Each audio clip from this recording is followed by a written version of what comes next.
예, 미가서 좀 더 살펴봐야 되겠죠. 미가 선자는 어, 미가 그 고향 동네가 도시 사람이 아니고 사마리아 사람도 아니고 또 예루살렘 사람도 아닙니다. 유대 땅 그 세펠라 지역, 세펠라란 말은 그 유대 산지가 이렇게 있고 그다음 세펠라 지역이 있고 유대 저지대가 있어요. 그 요단강 동편은 길르앗 땅인데 약간 고원지대처럼 쭉 남북으로 뻗어 있고 그 다음에 이제 요단 계곡이 있고 그 다음 땅에 유다 산지가 있고 그 다음 남북으로 세펠라 지역이라고 산 중턱 정도 되는데 양측이 좀 샤론 평야도 그쪽에 있습니다. 그리고 이제 그 비아 마리스라는 그 기둥의 해변가로 쭉 따라가면서 유다 그 땅에 그 저지 낮은 지대가 있고 그렇습니다. 거기 그 세펠라 지역 중간 지역쯤 되는 그런 언덕에 모레셋 하는데 혹은 마레사라고도 해요.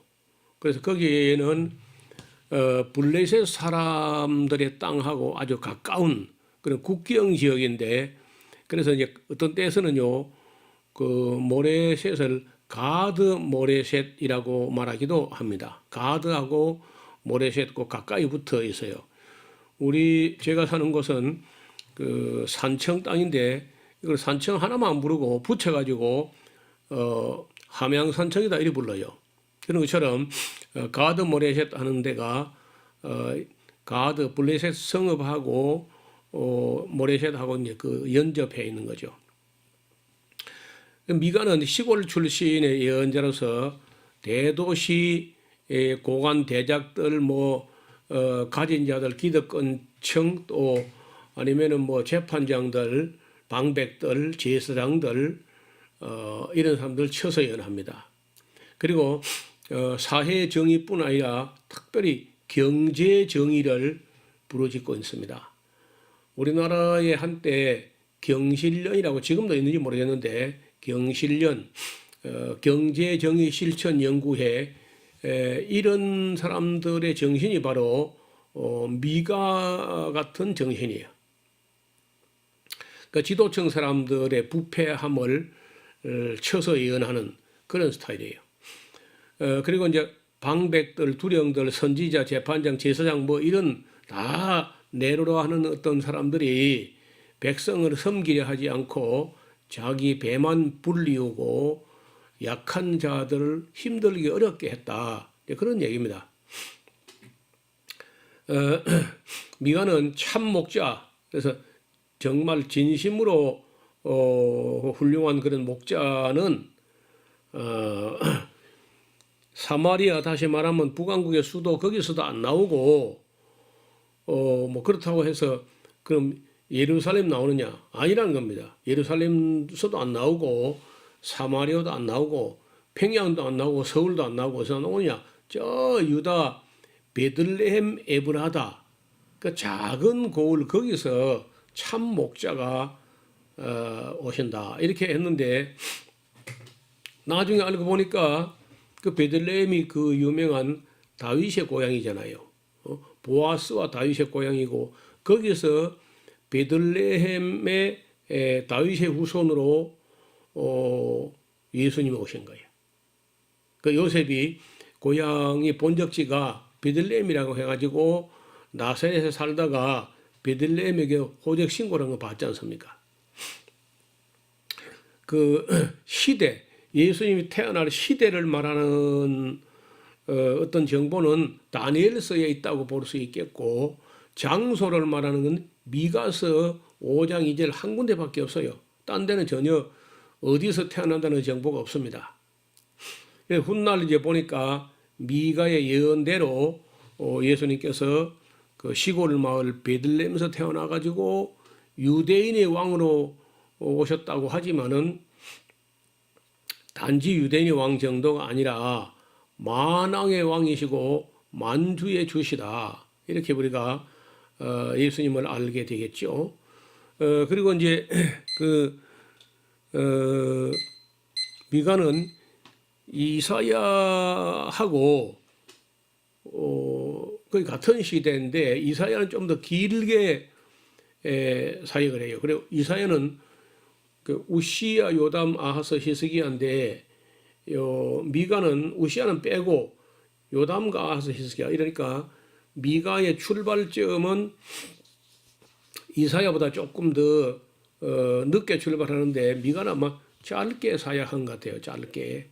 그리고 이사야는 거의 뭐 한 40년 이상 길게 사역을 했기 때문에 우리 순서상으로 볼 때 사실 이사야가 출발이 먼저지만은 끝나는 시간이 미가가 일찍 끝나는 같이 보이기 때문에 미가서를 먼저 다루게 됐습니다.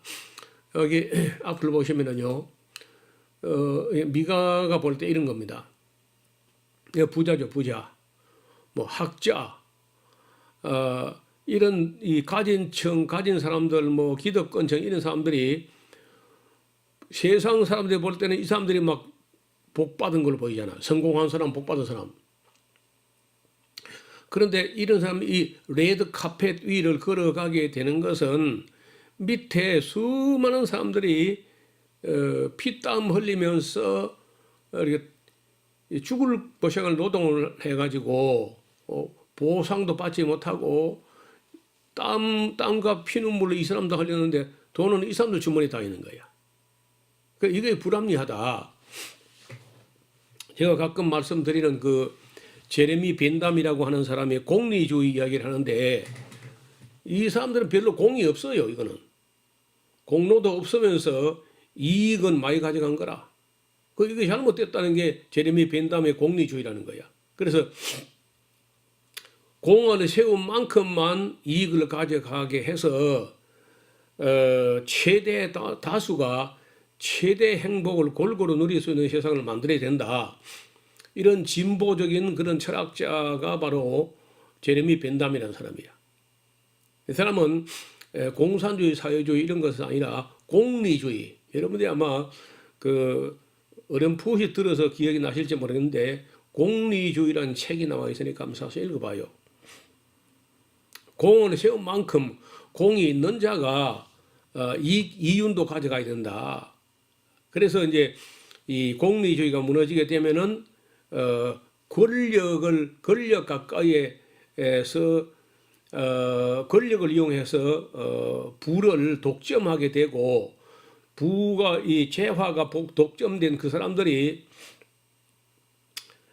노동자를 혹사시키거나 노동을 착취하거나 이렇게 함으로써 빈익빈 부익부가 극에 달하는 세상이 됐다는 것은 잘못된 사회다. 이런 것은 이제 미가서의 사상이고 뭐 이사야서도 있어요. 그런 말이.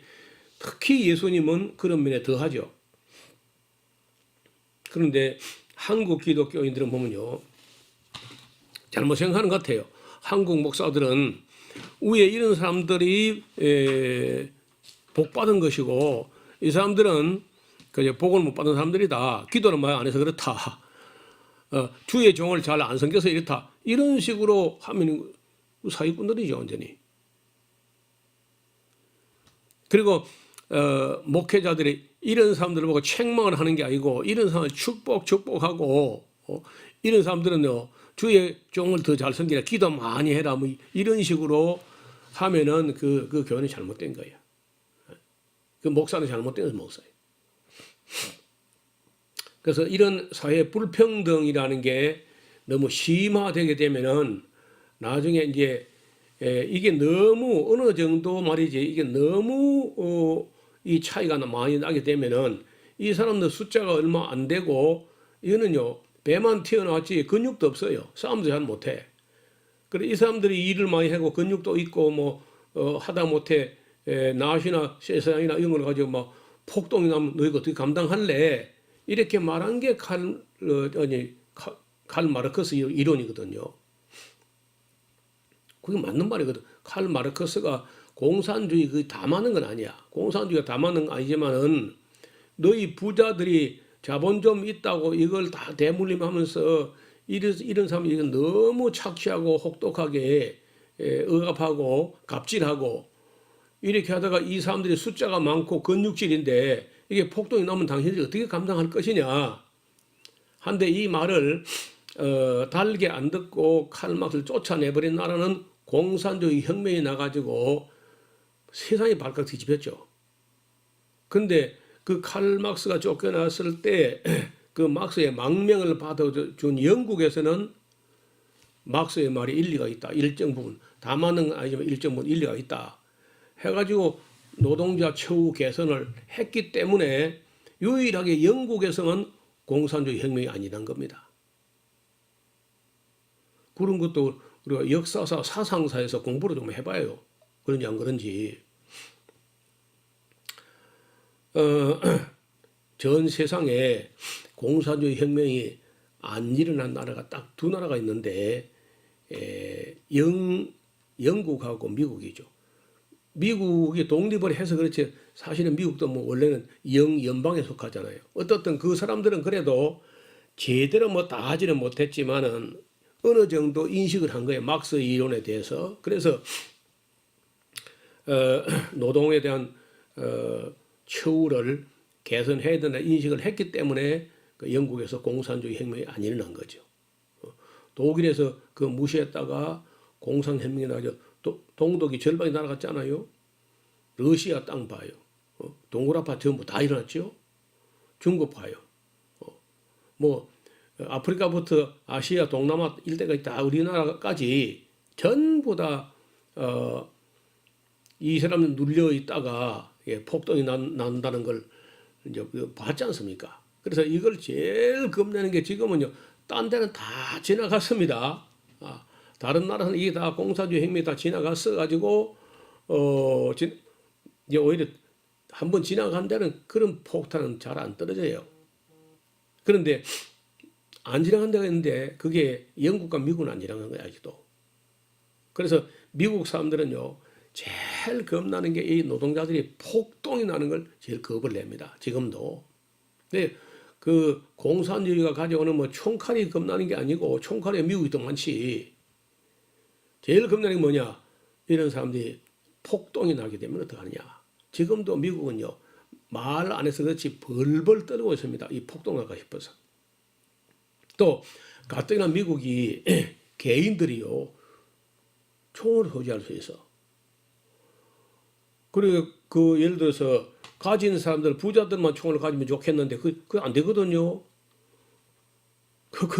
그러니까 이거 일반 노동자도 다 살 수 있어 총을. 여러분 이번에 그 코로나 사태 때문에 폭동이 나든지 아니면은 선거 때문에 트럼프 선거 이 문제 때문에 또 폭동이 나가지고 미국 사회가 불안해지면 어떡하냐 해가지고 총기가요 1년 동안에 1천만 정 1,000만 정 총기가 팔렸다는 거예요. 그러면 이미 갖고 있던 사람들만 해도 총이 엄청난데 이번에 새로 신규로 총기 매입을 하는 사람이 1,000만 명이 넘는다는데 그거 다 총 갖고 있는 사람들이 폭동나면 어떻게 되겠어요? 그 미국이 겁을 내는 겁니다. 그래 겁을 내면서도 미국의 부자들이요 그걸 흩어서 가난한 사람들 노동자들에게 잘해주려는 생각은요 손톱만큼도 없다는 거예요. 참 그래 우리가 미가가 왔으면요 바로 미국을 갔을 겁니다. 아니면 영국이나 뭐 그 외에도 다른 나라도 마찬가지야. 어느 나라 없이 지금 뭐 그 양극화 문제가 안 되는 나라는 별로 없습니다. 아주 못 사는 나라 몇 나라 있어요. 옛날에 공산주의 하다 실패해 버려 가지고 못 사는 나라 있는데 그런 나라들 중에 예를 들어서 벨라루시라고 백러시아라고 있는데 그런 나라는요. 지금 좀 뭐 선거 독재 때문에 막 그 혼란에 빠져 있긴 해도 그 사람들의 국민들이 그래요. 우리는 자기 나라가 부자도 별로 없지만은 그렁뱅이도 없다. 우리는 못 살아도 다 그래도 행복한 게 특별히 뭐 잘 살아 억만장자 이런 것도 없고 또 그래서 뭐 굶거나 거렁뱅이 이런 거 없다. 그리고 그 사람들은 앞으로도 발전의 잠재성, 여지가 많이 앞으로 발전할 수 있기 때문에 희망을 갖고 있어요.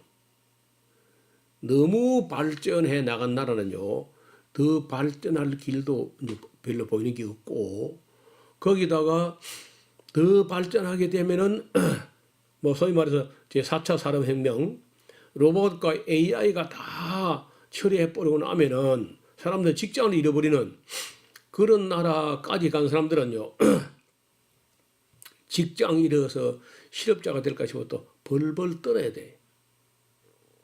그래서 우리가 빨리 달려오고 빨리 발전한 게 뭐 감사한 일이기는 하나 생각해 보면은 위험할 수 있다는 거예요. 직장을 다 뺏길 수 있어요. 최소한 30%가 실업자가 되면요, 폭동 난다는 겁니다, 또. 지금 미가가 이제 이런 문제를 거론했는데 2,500년 전에, 지금부터 2,500년 전에 미가가 이런 얘기를 했는데, 칼 마르크스가 대단한 사람이라고 하지만은 칼 마르크스는요, 그 미가보다 2,400년 뒤진 사람이라. 그만큼 미가는 진보적인 사람이고 선견자요, 선지자요, 선구자요, 선각자예요. 반드시 이렇게 빈익빈 부익부가 거기에 달하면 폭동이 날 수 있다는 거죠. 그래서 부자들을 책망하는 것은 부자가 꼭 미워서가 아니라 부자는 부자 되면 지옥 가니까 망하고 가난한 사람들 자살해서 망하고 그러면 안 되잖아요. 그래서 우리가 정책을 세우는 사람들, 이런 사람들은 좀 거시적인 안목을 봐야 돼. 우리 사회의 미래를 멀리 넓게 좀 보는 안목이 있어야 됩니다. 미가는 지도층 사람들의 죄악상을 백성들에게 폭로하듯이 말하고 있습니다. 하나님께서 임하시면 땅에서 높은 사람들이 살고 있는 높은 도시, 즉 예루살렘과 사마리아 이런 성을 다 밟아버린다, 이렇게 이야기해요. 예루살렘은 물론 사마리아도 돌무더기가 되게 할 것이고 포도심을 동산같이 쓸어버린다. 미가는 자신은 그 들깨나 타조처럼 애통할 것이고 티끌에 나 뒹굴게 될 것이라고 이야기합니다. 사빌과 사난 거민, 마론 거민, 나기스 거민, 가드, 모레셋, 마레사 거민에게도 그런 재앙이 임할 것이라고 예언합니다. 침상에서 악을 꾀하고 날이 새면 권력으로 사람들을 착취하는 자들은 천벌을 받을 것이다. 미가가 하나님 말씀을 전하면 사람들은 그런 예언을 욕으로 여기고 들으려 하지 않았습니다. 사람들은 예나 지금이나 거짓 선자를 더 좋아합니다. 잘된다, 잘된다, 거짓말로 복준다, 복준다, 이런 말을 좋아해요. 그런데 미가는 그런 말 절대 하지 않습니다. 거짓말로 사람들 속이는 그런 예언자는 그 다 하나님의 심판을 면치 못해요. 그들은 하나님께서 우리와 함께 하시기 때문에 재앙은 우리에게 오지 않는다 하고 국민을 속였습니다. 그래서 그들이 신뢰하는 성전은 마침내 돌무더기가 될 것이라고 예언합니다. 그러나 그렇게 일단 돌무더기가 되지만은 그 성전은 마지막 때 종국사적 종말에 천년왕 때쯤 되면은 다시 재건될 것이라고 예언을 합니다. 이제 그러한 날은 천년왕국에서 이루어질 것인데 미가서 4장 3절부터 5절까지 한번 우리가 읽어보면 좋겠어요. 미가서 4장 3절요. 그가 많은 민족 중에서 심판하시며 먼 곳 강한 이방을 판결하시리니 무리가 그 칼을 쳐서 보석을 만들고 창을 쳐서 낫을 만들 것이며 이 나라가 저 나라 다시는 칼을 들고 서로 치지 아니할 것이며 다시는 전쟁을 연습하지 아니할 것이고 각 사람이 자기 포도나무 아래와 자기 무화과나무 아래에 앉을 것이라. 그래서 그들 두렵게 할 자가 없으리니 이는 만군의 여호와의 입이 이같이 말씀하시기 때문에 반드시 그렇게 된다 하는데, 이런 평화, 이런 완전한 평화는요 천년왕국에서 이루어지는데, 나중에 우리가 스가랴서라든지 이사야서 그리고 요한계시록 이런 공부할 때 천연왕국에 대해서 살펴보게 될 것입니다. 그리고 이제 미가의 말 중에 따라서 사마리아 북왕국의 수도권 거기 목자 없다. 진짜 목자 없어. 예루살렘 그거 진짜 목사 없어. 다 도둑놈들이 전부 다. 그래서 참 목자 어디서 나오느냐? 사마리아도 아니고 예루살렘도 아니고 저 시골 마을 베들레헴 에브라다에서 나온다. 미가서 5장 2절을 펴보십시오. 베들레헴 에브라다에 너는 유다 족속 중에 작을지라도 이스라엘을 다스릴 자가 네게서 네게로 나올 것이라. 그의 근본은 상고의 태초이니라. 그래서 이러한 나라가 언젠가는 도래한다는 얘기를 했는데 그건 이미 뭐 이루어졌고요. 그리고 또 끝이 아니고 나중에 또 천년왕국에 또 한 번 더 희망이 있습니다. 그래서 우리는 이 미가의 메시지를 잘 보셔야 돼요. 요절 하나만 보고 그러면 안 되고 그 어떤 시대에 무슨 말씀을 어떻게 하셨는지 그리고 그 시대에 백성들과 관료들은 어떻게 응답했는지 그리고 또 그들이 미가의 말을 달게 청종하지 않았던 그 시대에 예루살렘과 유대 사람들은 어떻게 망했는지 그리고 그 망한 이후에 그들에게 있어서 희망은 무슨 희망을 가질 수 있는지 예수 그리스도의 초림에 대한 희망은 어떠한 것이며 재림과 천년왕국에 가서 누릴 희망은 어떤 것인가 이런 걸 전부 다 이제 우리가 예언서 공부하면서 전부 다 정리를 해야 돼요. 35번 보세요. 34번 그때까지는 많은 고난이 있겠지만은 그러나 반드시 남은 자들이 있어서 영광스러운 날을 맞이하게 될 것이라고 예언합니다. 그리고 이제 미가서 6장에 보시면요 이런 말이 있어요. 사람들아 주께서 선한 것이 무엇임을 내게 보이셨는데 뭐냐? 여호와께서 네게 구하시는 거 굉장히 어려운 거 뭐 그런 거 아니다. 오직 공의를 행하며 인자를 사랑하며 겸손히 네 하나님과 함께하는 것이 아니냐. 그래서 여호와께서 성읍을 향하여 외쳐 부르시는 말씀이 완전한 지혜가 뭐냐? 완전한 지혜는 주의 이름을 경외하는 것이다. 이렇게 가르치고 있습니다. 미가는 부자들의 행포에 대해서 질타하고 있고 또 남왕국 유다에는 여전히 아합 집의 행위를 따른 자들이 있다고 책망합니다. 미가는 세상에서 선한 사람이 끊어지고 정직한 사람이 인간 세상에 찾아보기 어려울 정도로 타락했다고 탄식을 해요. 주님은 이스라엘과 유다를 이방인의 땅에 흩어지게 해서 연단하시기는 하지만은 이스라엘과 유다인의 남은 자들 중에 그 죄 사함을 받고 사유하시는 은총을 입을 사람들이 반드시 있다 이런 말씀이지요. 이스라엘의 복되고 영광스러운 회복은 인류 역사의 종국사적인 종말에 가스라야 이루어질 것이고 또 그것은 천년왕국에 가서 성취된다는 것도 우리가 공부를 해야 됩니다. 놀랍게도 천년왕국이라는 그 제목은 요한계시록 20장에 나오지만은 그 안에 천년왕국 기간 동안에 어떤 사회가 천년왕국 사회인지 그 내용을 보여준 건 전부 구약에 있습니다. 모든 예언서에 다 있어요. 모든 예언서마다 이스라엘에 대한 영광스러운 회복을 이야기할 때 자세히 보면요. 그 지금까지 역사도 아니고 앞으로 종말까지 역사도 아니고 그 이후야.